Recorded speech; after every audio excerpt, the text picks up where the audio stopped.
قَالَ إِبْرَاهِيمُ رَبِّ اجْعَلْ هَذَا الْبَلَدَ آمِنًا وَاجْنُبْنِي وَبَنِيَّ أَن نَّعْبُدَ الْأَصْنَامَ.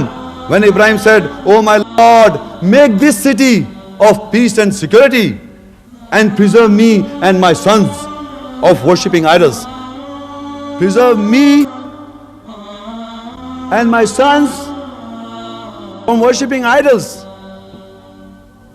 Do you want to say that this dua was not accepted?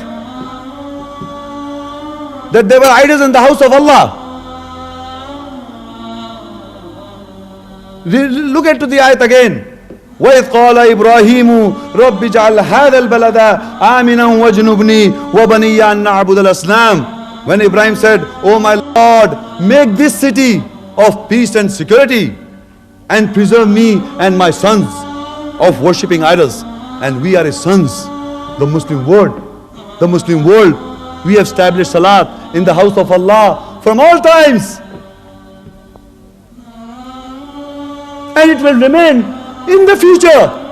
Antahira baitya, purify my house.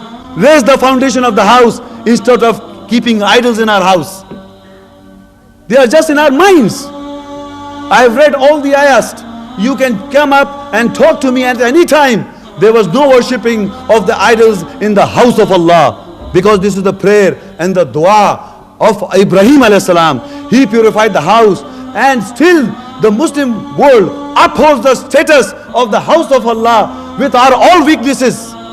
With our all weaknesses, we still are upholding the same foundation which was laid down by all times.